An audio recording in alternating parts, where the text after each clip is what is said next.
بالله من الشيطان الرجيم. بسم الله الرحمن الرحيم. نون والقلم وما يسطرون. ما أنت بنعمة ربك بمجنون. وإن لك لأجرا غير ممنون. وإنك لعلى خلق عظيم. قسم ہے قلم کی اور اس چیز کی جو وہ لکھتے ہیں، یقیناً آپ اپنے پروردگار کی نعمت سے دیوانے نہیں ہیں، اور بے شک آپ کے لیے نہ ختم ہونے والا اجر ہے، اور یقیناً آپ بہت ہی اعلیٰ اخلاق کے مالک ہیں۔ محترم دوستو، بزرگوں، بھائیوں، ربیع الاول کا مہینہ، اس کا آغاز ہے۔ اس مہینے میں بالخصوص مفکرین، علماء، خطباء، واعظین، درس دینے والے، واعظ کرنے والے، محفلیں سجانے والے، ہر بزم میں عموماً آپ صلی اللہ علیہ وآلہ وسلم کی سیرت طیبہ کو بیان کرنے کی کوشش کی جاتی ہے۔ یقیناً یہ ایک بہت اچھی چیز ہے کہ آپ صلی اللہ علیہ وآلہ وسلم کے ساتھ محبت کا اظہار ہو، لیکن ایک بات محل نظر ہے کہ یہ محبت صرف اور صرف اسی مہینے کے ساتھ خاص کیوں ہے؟ یہ محبت سال کے 12 مہینوں میں اور مہینے کے ہر دن میں ہونی چاہیے۔ کوئی بھی مجلس، کوئی بھی محفل، کوئی بھی بزم اور کوئی بھی پروگرام جو آپ صلی اللہ علیہ وآلہ وسلم کی ذات گرامی کے ذکر سے خالی ہے، یقیناً کل قیامت کے دن وہ باعث حسرت اور باعث افسوس ہوگا۔ اس لیے ضروری ہے کہ آپ صلی اللہ علیہ وآلہ وسلم کے ساتھ عقیدت و محبت کا اظہار انسان اپنی ہر محفل میں کرنے کی کوشش کرے۔ یہی وجہ ہے کہ ہمارا کوئی بھی خطبہ، کوئی بھی پروگرام، کوئی بھی وعظ اور کوئی بھی درس ایسا نہیں ہوتا ہے جس میں آپ صلی اللہ علیہ وآلہ وسلم کی سیرت طیبہ کا ذکر نہ کیا جاتا ہو۔ بہرحال موقع کی مناسبت سے ہم بھی آپ کی سیرت طیبہ کا ایک شاندار پہلو آج کی محفل میں اللہ کی توفیق سے ذکر کرنے کی کوشش کرتے ہیں۔ آپ صلی اللہ علیہ وسلم کی سیرت طیبہ اور زندگی اور آپ کے زندگی کے تمام گوشے، ان میں سے کوئی بھی گوشہ ایسا نہیں ہے جس میں انسان کے لیے ہدایت نہ ہو، رہبری نہ ہو اور اس میں نور نہ ہو۔ یہی وجہ ہے کہ اللہ تبارک و تعالی نے لَقَدْ كَانَ لَكُمْ فِي رَسُولِ اللَّهِ أُسْوَةٌ حَسَنَةٌ یہ کہہ کر بیان فرمایا کہ لوگوں، تم میں سے کوئی آدمی چاہے وہ تجارت سے تعلق رکھتا ہے، بزنس سے تعلق رکھتا ہے، کوئی آدمی معلم کی حیثیت سے ہے، استاد کی حیثیت سے ہے، مربی کی حیثیت سے ہے، کوئی آدمی قائد کی حیثیت سے ہے، کوئی آدمی لوگوں میں عام مل جل کر رہنے کی حیثیت میں ہے، یا کوئی آدمی شوہر بننا چاہتا ہے یا والد بننا چاہتا ہے، الغرض زندگی کا کوئی بھی شعبہ ہے، اس کے لیے لقد کان لکم فی رسول اللہ اسوۃ حسنہ، آپ صلی اللہ علیہ وآلہ وسلم کی زندگی میں اور سیرت طیبہ میں بہترین نمونہ اور بہترین رہنمائی جو ہے وہ موجود ہے۔ صرف رہنمائی ہی موجود نہیں ہے، بلکہ آپ کے نمونے پر عمل کرنے میں ہماری دنیا و آخرت کی کامیابی کی ضمانت کا دار و مدار ہے۔ اس کے بغیر ہمیں کامیابی نہیں مل سکتی ہے، نہ دنیا کی زندگی میں اور نہ آخرت کی زندگی میں۔ یہی وجہ ہے کہ قرآن مجید فرقان حمید ایک ایسی بہترین اور شاندار کتاب ہے جس نے آپ صلی اللہ علیہ وآلہ وسلم کے اقوال و افعال، آپ کی حرکات و سکنات، آپ کے ایک ایک امر، اس کو اپنی ترجمانی میں قلم بند کیا ہے۔ قرآن مجید حقیقی معنوں میں نبی کریم صلی اللہ علیہ وآلہ وسلم کی سیرت طیبہ کا بہترین مظہر ہے۔ یہی وجہ ہے کہ حضرت عائشہ صدیقہ طیبہ طاہرہ رضی اللہ تعالی عنہ، ان سے جب سوال کیا گیا کہ نبی کریم صلی اللہ علیہ وسلم کے اخلاق کیا ہے، تو آپ نے فرمایا کیا تم قرآن نہیں پڑھتے؟ کان خلقہ القرآن، آپ کا اخلاق سارے کا سارا قرآن مجید ہے۔ جس نے چلتا پھرتا قرآن مجید دیکھنا ہو وہ میرے پیارے محبوب حضرت محمد الرسول اللہ صلی اللہ علیہ وسلم کی زیارت کر لے، اسے دنیا میں چلتا پھرتا قرآن مجید نظر آئے۔ اور یہ بات، اس میں کوئی مبالغہ نہیں ہے، بالکل 100% عین حقیقت پر مبنی ہے کہ آپ صلی اللہ علیہ وسلم نے اپنی زندگی کو اللہ تبارک و تعالیٰ کے فرمودات کے تابع فرما کر دیا تھا، اور ذرہ برابر بھی آپ آگے نہیں بڑھتے تھے اور ذرہ برابر بھی پیچھے نہیں ہٹتے تھے۔ جس بات کا اللہ نے حکم دیا وہ آپ نے کر کے دکھایا، لوگوں کو بتلایا۔ لوگوں، جو قرآن مجید میں احکامات دیے گئے ہیں یہ کوئی مشکل نہیں ہے، یہ کوئی ناممکن نہیں ہے کہ دنیا میں زندگی بسر کرتے ہوئے انسان ان کے اوپر جو ہے وہ عمل پیرا نہ ہو سکتا۔ آؤ دیکھو، میں بھی تمہاری طرح کا انسان ہوں، اور میں نے یہ سارے کے سارے کام، دنیا کی زندگی کے سارے امور سر انجام دیتے ہوئے میں نے ان کاموں کو جو ہے وہ ادا کیا ہے۔ اگر میں کر سکتا ہوں تو تم بھی یہ کام جو ہے وہ ادا کر سکتے ہو۔ آئیے دیکھتے ہیں قرآن مجید جس طریقے سے حکم دیتا ہے، آپ صلی اللہ علیہ وسلم نے اسے کیسے ہمارے سامنے جو ہے وہ کر کے دکھایا۔ زندگی کا صرف آج کے واعظ میں یا آج کے خطبہ میں صرف ایک پہلو عرض کروں گا۔ اللہ تبارک و تعالیٰ قرآن مجید میں ارشاد فرماتے ہیں، وَعِبَادُ الرَّحْمَنِ الَّذِينَ يَمْشُونَ عَلَى الْأَرْضِ هَوْنًا وَإِذَا خَاطَبَهُمُ الْجَاهِلُونَ قَالُوا سَلَامًا۔ اللہ کے نیک بندے، رحمان کے بندے وہ ہیں جو زمین پر چلتے ہیں تو بڑی عاجزی اور انکساری سے چلتے ہیں، نیچے ہو کر چلتے ہیں، تکبر نہیں کرتے ہیں، غرور نہیں کرتے۔ وہ اپنے آپ میں کسی قسم کا فخر اور کسی قسم کی بڑائی کا اظہار نہیں کرتے۔ اگر کسی جاہل آدمی سے،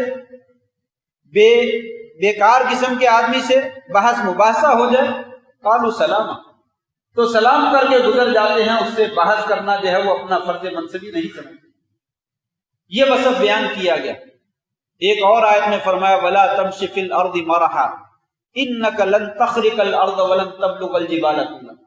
اے انسان، زمین میں اکڑ کر نہ چلو۔ آپ اگر زمین کو پھاڑنا چاہو تو زمین کو پھاڑ نہیں سکتے۔ اگر پہاڑوں کی چوٹیوں اور بلندیوں تک پہنچنا چاہو اور اس کو سر کرنا چاہو تو سر نہیں کر سکتے۔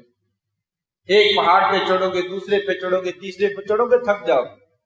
میرے سینکڑوں نہیں انگنت لا تعداد پہاڑ ہیں اور ان کی چوٹیاں انتہائی بلند ہیں، ان کی چوٹیوں کو تم طے نہیں کر سکتے۔ اس لیے زمین میں تم تکبر نہ کرو، غرور نہ کرو۔ تیسری آیت میں فرمایا، تلک الدار الآخرۃ نجعلها للذین لا یریدون علوا فی الارض ولا فسادا۔ آخرت کا گھر، جنت، ہم نے اعلیٰ قسم کے انعامات ان لوگوں کے لیے تیار کر رکھے ہیں جو اس دنیا کی زندگی میں رہتے ہوئے تکبر نہیں کرتے، کسی بھی بات کے اوپر بڑائی اور فخر کا اظہار نہیں کرتے۔ یہ آخرت کا گھر صرف اور صرف ایسے ہی عاجز اور منکسر قسم کے لوگوں کے لیے رکھا ہے۔ یہ اللہ تعالیٰ کی ہدایت ہے۔ قرآن مجید ہے کہ لوگوں، جو خوبی تم میں نہیں پائی جاتی اس کے اوپر تو فخر کرنا اور تکبر کرنا اور اپنی بڑائی کا اظہار کرنا یہ کسی قسم کا بھی تمہیں زیب نہیں دیتا۔ جیسے وہ خوبی جو انسان میں پائی جاتی ہے، اللہ تبارک و تعالیٰ نے اس سے بھی منع کر دیا کہ جو خوبی موجود ہے اس کے اوپر بھی بڑائی اور تکبر کا اظہار جو ہے وہ نہ کرو۔ لیکن افسوس کہ ہمارا طرز عمل، ہماری زندگی اس کے الٹ ہے۔ جو خوبی ہم میں پائی جاتی ہے اس کے اوپر تو بڑائی کا اظہار کرنا ہم اپنے لیے جو ہے وہ بہت بڑا اعزاز سمجھتے ہیں اور بہت بڑا فرض سمجھتے ہیں کہ ضروری ہے کہ یہ خوبی میرے اندر موجود ہے تو لوگوں کو بنا سنوار کر جو ہے اس کو دکھایا جائے۔ اور اس سے بھی آگے بڑھ کر جو بڑائی ہم میں پائی نہیں جاتی ہے وہ بھی ہم کوشش کرتے ہیں کہ ظاہر یہی ہو کہ یہ خوبی بھی میرے اندر جو ہے وہ موجود ہے۔ انسان عالم نہیں ہے، پڑھا لکھا نہیں ہے، جاہل ہے، لیکن انسان جاہل بننا گوارا نہیں کرتا ہے اور اپنے آپ کو عالم ظاہر کرتا ہے۔ میں بہت بڑا عالم، مجھے بہت زیادہ مسائل کا جو ہے وہ علم ہے، مالدار۔ کتنے ہی لوگ ہیں شادی بیاہ کے موقع پر، رشتہ طے کرنے کے موقع پر اتنی اہمیت نہیں رکھتے ہیں، اتنی اعلیٰ سوسائٹی کے ساتھ تعلق نہیں رکھتے ہیں جتنا وہ بن سنور کر دوسرے کو جو ہے وہ دکھانے کی کوشش کرتے ہیں۔ الغرض اسی طریقے سے زندگی کے تمام شعبوں میں ہماری اکثریت کی کیفیت جو ہے وہ یہی ہے کہ وہ اوصاف جو ہم میں نہیں بھی پائی جاتے ہم انہیں بھی اپنا بنا کر جو ہے وہ پیش کرنے کی کوشش کرتے ہیں۔ اللہ تبارک و تعالیٰ فرماتے ہیں وہ وصف، وہ خوبی، وہ بڑائی جو تم میں موجود بھی ہے اس پر بھی نہ اتراؤ، اس پر بھی شیخی نہ کرو، اس کو بھی بڑھا چڑھا کر جو ہے وہ بیان نہ کرو اور تکبر کا اظہار نہ کرو، بلکہ زمین کے اوپر جو ہے وہ عاجزی اور انکساری کے ساتھ زندگی بسر کرو۔ میرے نیک بندوں کا یہی وصف ہے اور کامیاب لوگوں کا یہی وصف ہے۔ کیا آپ صلی اللہ علیہ وسلم نے اس وصف کے مطابق عمل کر کے دکھایا؟ جی ہاں، عمل کر کے نہیں دکھایا بلکہ تاریخ میں ایسا نمونہ پیش کیا کہ پوری کائنات کے لوگ اس طرح کی مثال اور نظیر جو ہے وہ پیش نہیں کر سکتے۔ کے باوجود اس کے اللہ تبارک و تعالیٰ نے آپ کو سید الرسل بنایا، خاتم النبیین بنایا، امام الانبیاء بنایا۔ کل قیامت کے دن جھنڈا آپ کے ہاتھ میں ہوگا اور ساری خلقت ربانی آپ کے جھنڈے کے نیچے ہوگی، شفاعت عظمی آپ کے پاس ہوگی۔ کسی کو کل قیامت کے دن جو ہے وہ سفارش کرنے کا حق اور اختیار نہیں ہوگا، آپ آگے بڑھ کر جو ہے وہ اللہ کے حکم سے سفارش کریں گے۔ جنت کا دروازہ سب سے پہلے آپ کے لیے کھولا جائے گا، حوض کوثر پر آپ تشریف فرما ہوں گے۔ اس کائنات میں ارضی اور سماوی جتنی بھی مخلوقات ہیں، اللہ تبارک و تعالیٰ کے بعد اگر کسی ہستی کا مقام اور مرتبہ ہے تو وہ ہمارے پیارے نبی حضرت محمد الرسول اللہ صلی اللہ علیہ وسلم کا مقام اور مرتبہ ہے۔ اتنی بڑی شان ہونے کے باوجود، اتنا بڑا مقام ہونے کے باوجود آپ صلی اللہ علیہ وسلم نے کس قدر عاجزی اور انکساری کا جو ہے وہ مظاہرہ کیا کہ میرے رب کا حکم ہے، قرآن مجید میں میری سیرت بیان کی گئی ہے تو میں بھی اپنی سیرت کا اظہار کرتا ہوں۔ ذرا دیکھیے، ایک فرشتہ آتا ہے، آپ حضرت عائشہ رضی اللہ تعالیٰ عنہ کو بتلاتے ہیں، فرشتہ آیا اور اس نے مجھے کہا کہ اگر تو چاہے تو تیرے ساتھ سونے کے پہاڑ چلا دیے، جدھر کو تو چلے ادھر کو سونے کے پہاڑ جو ہے وہ تیرے ساتھ ساتھ چلے۔ اور اس نے پھر مجھے کہا کہ اللہ کریم، اے نبی تجھے سلام کہتے ہیں۔ میں نے جواب دیا، پھر اس کے بعد کہا اے اللہ کے پیارے حبیب علیہ الصلوۃ والسلام، ان شئت عبدا نبیا و ان شئت ملکا نبیا، اے اللہ کے نبی صلی اللہ علیہ وسلم، اللہ تعالیٰ نے مجھے بھیجا ہے، آپ کیا بننا پسند فرمائیں؟ آپ بادشاہ اور نبی بننا چاہتے ہیں یا آپ نبی اور عاجز اور منکسر مزاج بندہ بننا چاہتے ہیں، عبد بننا چاہتے ہیں، غلام بننا چاہتے ہیں؟ آپ کیا بننا چاہتے ہیں؟ عبد کا معنی میں اپنے مالک کا خادم ہوں، وہ جس طرح کا حکم دے میں اسی وقت اس کی تعمیل کرنے کے لیے تیار ہوں۔ وہ مجھے کہے یہاں پہ بیٹھ جاؤ، میں یہاں بیٹھ جاؤں۔ وہ مجھے کہے یہاں سے کھڑے ہو جاؤ، میں یہاں سے کھڑا ہو جاؤں۔ وہ مجھے کہے یہ لباس نہیں پہنو، فلاں لباس پہنو، میں فلاں لباس پہننے کے لیے۔ وہ مجھے کہے یہ کھانا نہیں کھانا، یہ کھانا ہے، میں وہی کھانے کے لیے تیار ہوں۔ یہ عبدیت۔ آپ عبد اور نبی بننا چاہتے ہیں یا بہت بڑا بادشاہ جس کا آرڈر چلتا ہو، جس کی حکومت چلتی ہو، جس کے دائیں بائیں آگے باڈی گارڈ اور فوجی ہوں، آپ کیا بننا چاہتے ہیں؟ میں ابھی سوچ ہی رہا تھا، جبریل علیہ السلام میرے پاس موجود تھے، میری طرف اشارہ کیا، انتع نفسک، اے اللہ کے نبی اپنے نفس کو نیچا کر، اپنے نفس کو نیچا کر دیجئے۔ چنانچہ میں نے کہا عبد النبی، میں اللہ کا عبد بننا چاہتا ہوں اور نبی بننا، بادشاہ نہیں بننا۔ آپ صلی اللہ علیہ وسلم نے عبدیت کو جو ہے وہ پسند فرمایا، چاہتے تو بادشاہ بن جاتے، اللہ تعالیٰ بادشاہت دے دیتے۔ سلیمان علیہ السلام نے بادشاہت کو طلب کیا، اللہ نے دے دی۔ اگر آپ طلب کرتے تو یقیناً آپ کو بھی مل جاتی۔ اللہ کے لیے کوئی چیز ناممکن نہ تھی، اور آپ کی دعا کو تو اللہ تعالیٰ ضرور قبول کرنے والے تھے، لیکن آپ نے منکسر ہونے کو پسند کیا، تواضع کو پسند کیا، عاجزی اور انکساری کو پسند کیا۔ دوسرے نمبر پر آپ صلی اللہ علیہ وسلم کے بارے میں آتا ہے کہ نبی کریم صلی اللہ علیہ وسلم کیا کرتے تھے؟ حضرت عائشہ صدیقہ رضی اللہ تعالیٰ عنہ سے پوچھا گیا کہ آپ اپنے گھر میں ہوتے ہیں تو کیا کام کرتے ہیں؟ کہا کان یخدم اہلہ، آپ اپنے گھر والوں کی خدمت کرتے ہیں۔ یعمل فی بیتہ کما یعمل احدکم فی بیتہ، اسی طرح گھر میں آپ کام کرتے ہیں جس طرح تمہارا ایک معمولی آدمی اپنے گھر میں کام کرتا ہے۔ یخصف نعلہ ویخیط ثوبہ، آپ صلی اللہ علیہ وسلم اپنا جوتا خود ہی گانٹھ لیتے ہیں، اپنے کپڑوں کی خود ہی سلائی کر لیتے ہیں۔ اگر کہیں سے قمیص تہ بند ازار پھٹ جاتا ہے تو اس کو دھاگا لگا کر سلائی لگا کر خود اس کو سی لیتے۔ یہ نبی کریم صلی اللہ علیہ وسلم کا مقام ہے، آپ اس میں کوئی حتک محسوس نہیں کرتے، کوئی بے عزتی محسوس نہیں کرتے، کوئی اس میں آپ شرمساری اور ندامت کا اظہار نہیں کرتے۔ یہ کام میں سید الاولین والآخرین، یہ کام میں کروں، آپ نے کبھی اس کام میں کوئی آر نہیں سمجھا۔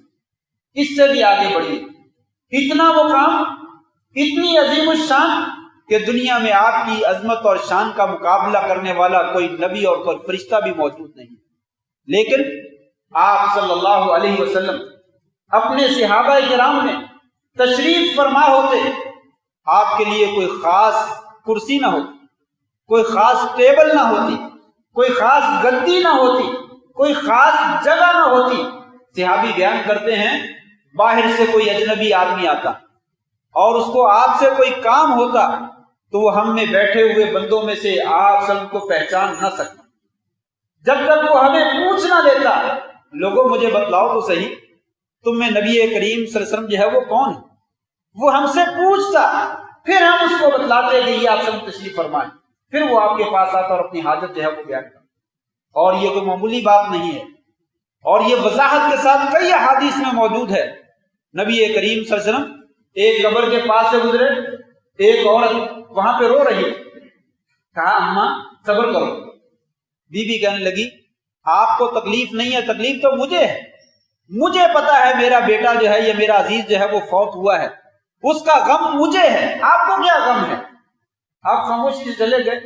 اس عورت بیچاری کو پتا نہیں چلا کہ یہ نبی کے وسلم، نہ کوئی باڈی گارڈ ہے، نہ کوئی سپاہی ہے، نہ کوئی فوجی ہے، نہ کوئی زرق برق کا لباس پہنا ہوا ہے، نہ ہی کوئی اعلیٰ قسم کی سواری ہے جس سے پتا چل جائے کہ یہ عظیم شخصیت جو ہے وہ جا رہی ہے۔ اس نے کہا چلیے آپ کو کیا معلوم تکلیف کیا ہوتی ہے؟ کسی آدمی نے کہا اماں تجھے پتا ہے جو گزر کے گئے کون ہے؟ کہا نہیں مجھے تو نہیں معلوم۔ کہا یہ نبی کریم صلی اللہ علیہ وسلم۔ اماں بھاگتی ہوئی پیچھے آئی، کہا اے اللہ کے رسول صلی اللہ علیہ وسلم مجھے معاف کر دیجئے، مجھے پتا نہیں چلا۔ کہا کوئی بات نہیں اماں، الصبر عند الصدمۃ الاولی، صبر جو ہے وہ مصیبت کے آغاز کے وقت میں ہوتا ہے، بعد میں تو صبر آئی جاتا۔ آپ نے بات ہی تبدیل کر دی، اپنے موضوع پہ آگے اور اپنا ذکر نہیں کیا کہ مجھے پہچانا ہے یا نہیں پہچانا، میری توہین کی ہے یا نہیں کی ہے۔ اس قدر سادہ زندگی بسر کرتے تھے اور اپنے آپ کو جو ہے وہ پست رکھتے تھے، عاجزی اور انکساری کا اظہار کرتے تھے، کیونکہ میرے رب نے کہا تھا وَلَا تَمْشِ فِي الْأَرْضِ مَرَحًا، زمین پہ اکڑ کرنا چاہیے۔ اس سے آگے بڑھ کر کیا بات ہو سکتی ہے کہ نبی کریم صلی اللہ علیہ وسلم اپنی سواری پہ سوار ہوتے، یردف خلفہ، کوئی بھی آدمی، کوئی بھی بچہ، کوئی بھی نوجوان قریب سے گزرتا تو اس کو اپنے پیچھے سوار کرتا۔ ہمارے جیسا کوئی بڑا آدمی ہو تو وہ کسی کو اپنے ساتھ بٹھانا اپنی حد تک سمجھتا ہے، میں بٹھاؤں، یہ دوسرا آدمی کسی اور سواری میں جا سکتا ہے، یہ کسی اور جگہ میں بیٹھ سکتا ہے، میں بٹھاؤں تو میری عزت میں جو ہے وہ حرف آتا ہے۔ آپ سب اس میں کوئی آر محسوس نہیں کرتے، اپنے پیچھے سواری پہ بٹھا لیتے، بلکہ سواری پہ بٹھا نہیں لیتے۔ کانا یجیب دعوت العبد، غلاموں کی دعوت کو قبول کر لیتے، غلام بھی آپ کو دعوت کے لیے بلاتا تو اس کی بھی دعوت پہ لبیک ہے، اس کے ساتھ چلے جاتا۔ حدیث میں آتا ہے ایک دن آپ کے گھر کے قریب ایک گونگا آدمی رہتا تھا، گونگا آدمی رہتا تھا۔ آپ اندازہ کر سکتے ہیں کہ گونگوں کا کتنا مقام ہوتا ہے۔ اس نے نبی علیہ السلام کے پاس آ کر کہا، اشارے سے کہا یا رسول اللہ میرے ساتھ چلیے۔ آپ نے اپنے گھر کی طرف اشارہ کیا، وہ میری بیوی حضرت عائشہ وہ بھی ساتھ چلے، اس نے کہا نہیں، آپ خاموشی سے اس کے ساتھ۔ ایک گونگے کی دعوت پہ لبیک کہتے ہوئے اس کے گھر میں کھانا تناول کرنے کے لیے جب وہ چلے، یجیب دعوت المملوک، غلاموں کی اور کمزور لوگوں کی دعوت کو جو ہے وہ آپ قبول کر لیا کرتے تھے۔ اور اس سے بھی بڑی بات، یرکب الحمار، یرکب الحمار، گدھے کے اوپر سوار ہونے میں اپنے لیے کوئی حقق اور کوئی بےزتی نہ سمجھتے، گدھے پہ بھی سواری کر لیتے۔ ٹھیک ہے، اس زمانے میں کار نہیں تھی، پجارو نہیں تھی، پراڈو نہیں تھی، یہ بڑی گاڑیاں نہیں تھی، لیکن گھوڑا تو موجود تھا، اعلیٰ قسم کی ڈاچیاں تو موجود تھی، لیکن آپ صلی اللہ علیہ وسلم جو ہے وہ گدھے کے اوپر سواری کر لیتے اور اس میں اپنے لیے کوئی بے عزتی نہ سمجھتے، اس لیے کہ انسان ہے، عاجز ہے، منکسر ہے۔ اللہ تبارک و تعالیٰ نے حکم دیا ہے وَلَا تَمْشِ فِي الْأَرْضِ مَرَحًا، زمین میں اکڑ کر نہیں چلنا، زمین میں تکبر نہیں کرنا، غرور نہیں کرنا۔ آپ صلی اللہ علیہ وسلم نے اس کے اوپر عمل کر کے دکھایا۔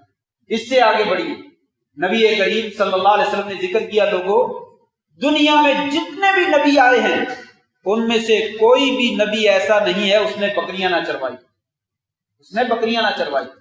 بکریاں چروانا، اب یہ آپ خود بتلا سکتے ہیں، یہ چودھریوں کا کام ہے، یہ نمبرداروں کا کام ہے، وزیروں کا کام ہے، یا گورنر کا کام ہے، یا صدر مملکت کا کام ہے کہ وہ بکریاں چروائے؟ آپ نے فرمایا دنیا میں جتنے بھی نبی آئے سب نے بکریاں چروائی۔ صحابہ نے تعجب کیا، یا رسول اللہ آپ نے بھی؟ کہا جی ہاں، کنت ارعاها علی قراریط من اہل مکہ، میں بھی مشرکین مکہ کے ہاں چند پیسوں کے عوض، چند پیسوں کے عوض مکہ والوں کی شروع میں بکریاں چروایا کرتا تھا۔ اللہ تبارک و تعالیٰ نے یہ کام بھی آپ سے کروایا تاکہ نفس کے اندر عاجزی اور انکساری جو ہے وہ پیدا ہو، تکبر جو ہے وہ ختم ہو جائے، غرور جو ہے وہ ختم ہو جائے۔ آپ صلی اللہ علیہ وسلم نے کبھی غرور نہیں کیا، باوجود اس کے اتنا عالی شان مقام ملا، اتنی عظمت ملی، آپ نے ذرہ برابر بھی بڑائی کا اظہار نہیں کیا۔ کیا ہمارے لیے آپ صلی اللہ علیہ وسلم کے ساتھ محبت کرنے میں یہ پہلو ہمیں نظر نہیں آتا ہے کہ محبت اس چیز کا نام ہے کہ آپ صلی اللہ علیہ وسلم نے جو کام کیا ہے وہ کام کر کے دیا۔ آج ہمیں بڑی خوشی ہے، ہم بڑی محبت کا اظہار کرتے ہیں، بہت زیادہ خوشی کا اظہار کرتے ہیں کہ آپ صلی اللہ علیہ وسلم کی ولادت ہوئی، آپ کو بعثت ملی، آپ کو اعلیٰ مقام ملا، اس میں کوئی شک نہیں۔ یہ محبت کرنا ہر مومن کا حق ہے، اس کے بغیر انسان کا ایمان مکمل نہیں بلکہ درست نہیں ہے۔ لیکن محبت کہتے کس کو ہے؟ محبت اس چیز کا نام ہے کہ جو محبوب نے کام کیا ہے یا جو محبوب نے کام کرنے کا حکم دیا ہے اس کو کر کے دکھائے۔ لیکن افسوس، جان تو قربان ہے، سب کچھ ہم دے سکتے ہیں، لیکن جو محبوب نے کرنے کا حکم دیا ہے وہ نہیں کر سکتے۔ یہ بڑا مشکل کام۔ ہم جو ہے کھیریں تو خوب کھا سکتے ہیں لیکن خون جو ہے وہ نہیں دے سکتے۔ ہم خون دینے والے مجنون نہیں ہیں، ہم کھیر کھانے والے اور مٹھائی کھانے والے اور حلوہ کھانے والے نہیں، ایسا نہیں۔ ہمیں خون دینا چاہیے، جہاں پہ آپ کا پسینہ گرا ہے وہاں پہ ہمارا خون گرنا چاہیے۔ یہ اصل محبت ہے۔ آج کون مسلمان ہے جو یہ کہے کہ آپ صلی اللہ علیہ وسلم نے تواضع کو اختیار کیا، عاجزی کو اختیار کیا، میں بھی اس کو اختیار کیا؟ آپ صلی اللہ علیہ وسلم نے خود اختیار نہیں کیا، بلکہ خوبصورت الفاظ میں عاجزی انکسار کرنے کا حکم بھی دیا، آپ نے لوگوں کو حکم بھی دیا ہے۔ مثلا ایک حدیث میں آتا ہے نبی کریم صلی اللہ علیہ وسلم کی ایک اونٹنی تھی، اس کا نام عذبہ ہے۔ یہ اونٹنی بڑی تیز ترار تھی اور دوڑتی تھی اور سب اونٹنیوں سے آگے بڑھ جاتی۔ آپ صلی اللہ علیہ وسلم اونٹنیوں کا مقابلہ کرواتے تھے بغیر شرط کے، تو وہ اونٹنی سب سے آگے بڑھ جاتی۔ ایک دفعہ ایک بدو دیہاتی آدمی پہاڑوں صحراؤں میں رہنے والا وہ اپنی اونٹنی لے کر آیا اور اس اونٹنی سے مقابلہ کیا تو اس بدو کی اونٹنی جو ہے وہ آگے بڑھ، صحابہ کرام پریشان ہو، فشدد علیہم ذلک، ان کے اوپر بڑی بھاری گزری کہ نبی کریم صلی اللہ علیہ وسلم کی اونٹنی پیچھے رہتی ہے اور ایک عام آدمی کی اونٹنی آگے بڑھ گئی ہے۔ تو انہوں نے کہا سبقت العذباء، عذباء جو ہے وہ آج پیچھے رہ گئی، یہ کیا بن گیا؟ اسے خیال نہیں آیا۔ آج کا کوئی گورنر ہوتا یا گورنر کا کوئی بیٹا ہوتا، اس کا کسی کے ساتھ مقابلہ ہوتا اور وہ پیچھے رہ جاتا، یقیناً وہ بندے کو اڑا دیتا، سواری کو بھی اڑا دیتا اور بندے کو بھی اڑا دیتا۔ لیکن آپ صلی اللہ علیہ وسلم نے صحابہ کے چہروں پر جب ناگواری دیکھی تو انہیں سمجھایا اور بڑے خوبصورت کلمات کہے، کہا لوگوں یاد رکھو ان حقا علی اللہ اللہ یرفع شیئا من الدنیا الا وضع، لوگوں یہ اللہ تبارک و تعالی نے اپنے اوپر لازم کر رکھا ہے کہ دنیا کی کوئی چیز بھی جب بلند ہوتی ہے تو اللہ تبارک و تعالیٰ ایک نہ ایک دن اس کو نیچا ضرور کرتا ہے۔ جو بھی چیز بلند ہوتی ہے اسے ایک نہ ایک دن جو ہے وہ نیچے ضرور ہونا پڑتا ہے۔ پھر کیا ہوا؟ میری اونٹی پیچھے رہ گئی تو آگے بھی تو بڑھتی رہی ہے، آج پیچھے رہ گئی تو کیا مسئلہ؟ آپ نے بالکل اس میں کوئی بے عزتی محسوس نہیں کی، بلکہ دنیا والوں کو بہترین قاعدہ اور اصول بتلا دیا۔ عروج کے بعد جو ہے وہ زوال نے آنا ہوتا ہے، لہذا انسان خوشیاں لیتے لیتے غمی کو کبھی بھول نہ جائے، کامیابیاں لیتے لیتے کبھی ناکامی کو بھول نہ جائے۔ کامیابی بھی ملتی ہے، ناکامی بھی کبھی نہ کبھی آ جاتی ہے اور اس کو بھی برداشت کرے۔ آپ صلی اللہ علیہ وسلم زمین پر بیٹھ کر کھانا تناول کرتے، زمین پہ بیٹھ جاتے اور وہاں پہ بیٹھ کے کھانا تناول کرتے، اور آپ نے فرمایا لوگوں اگر کسی کا کھانے کے دوران کوئی ایک لقمہ زمین پہ نیچے گر جائے تو وہ اسے وہیں پہ پڑا نہ رہے، اسے اٹھائے، اسے صاف کرے اور صاف کر کے اس کو جو ہے وہ کھا لے، اسے صاف کر کے اسے کھا لے۔ آپ نے یہ سبق دیا۔ اگر کوئی بڑا آدمی کسی کے ہاں مہمان گیا ہو، اس کے ہاتھ سے لقمہ گر جائے، ہو ہی نہیں سکتا ہے کہ وہ لقمہ جو ہے وہ نیچے سے اٹھا کر جو ہے وہ، لیکن آپ صلی اللہ علیہ وسلم نے ہمیں سبق دیا لوگوں لقمے کو ضائع نہ کرو، اس میں معلوم نہیں برکت کہاں پہ ہے، خیر کہاں پہ ہے۔ یہ لقمہ ضائع کر دینا اور شیطان کے لیے چھوڑ دینا یہ اللہ تبارک و تعالیٰ کو پسند نہیں، یہ تکبر ہے، یہ غرور ہے۔ آخری بات ذکر کرتا ہوں، بہت ساری باتیں اس سلسلے میں نبی کریم صلی اللہ علیہ وسلم کا ارشاد گرامی ہے، لوگوں اگر تم ایک کام کرو تو میں جنت میں تمہارے لیے محل کی ضمانت دیتا ہوں، اللہ سے تمہیں جنت کے اندر محل لے کر دوں گا۔ انا زعیم ببیت فی ربض الجنہ لمن ترک الوراء ولو کان محقا، لوگوں اگر تم حق پر بھی ہو، کبھی کسی کے ساتھ تمہاری لڑائی جھگڑا ہو جائے، مقابلہ ہو جائے اور معاملہ ختم نہ ہو رہا ہو، تم حق پر ہو اور تمہارا مخالف جو ہے وہ باطل پر ہے، تم حق پر ہوتے ہوئے لڑائی جھگڑے کو ختم کر دو اور چھوڑ دو، میں تمہیں جنت کی ضمانت دوں۔ اس سے بڑا اعزاز کیا ہو سکتا ہے؟ اس سے بڑی عاجزی اور انکساری کیا ہو سکتی ہے کہ لوگوں کسی سے آگے بڑھنے کی کوشش نہ کرو اور اپنا حق بھی چھوڑ دو، اپنے آپ کو نیچا دکھاؤ، ایسا کرنے سے تمہاری بے عزتی نہیں ہو، اللہ تعالیٰ تمہیں عزت عطا فرمائے۔ وما تواضع احد للہ الا رفعہ اللہ، اللہ کے لیے جو نیچا ہو جاتا ہے اللہ تبارک و تعالیٰ اسے اونچا کر دیتا۔ دنیا میں بڑے بڑے فرعون، نمرود، حامان، شداد اور اسی طریقے سے ابو جہل اور ابو لہب بڑے آئے، لیکن اللہ تبارک و تعالیٰ نے ذلیل کر دیا۔ تکبر کی بنا پر، غرور کی بنا پر زمین میں دھنسا دیا اور پانی میں غوطے دے دے کر ہلاک کر دیا۔ لیکن کتنے ہی معمولی معمولی سے لوگ، کالے رنگ کے صہیب رومی، سلمان فارسی، بلال حبشی رضی اللہ تعالیٰ عنہ اجمعین، اس طرح کے لوگ آئے، لیکن عاجزی اور انکساری کی وجہ سے آپ نے فرمایا بلال کیا معاملہ ہے؟ جنت میں چلتے ہوئے تیرے قدموں کی آہٹ مجھے اپنے آگے آگے سنائی۔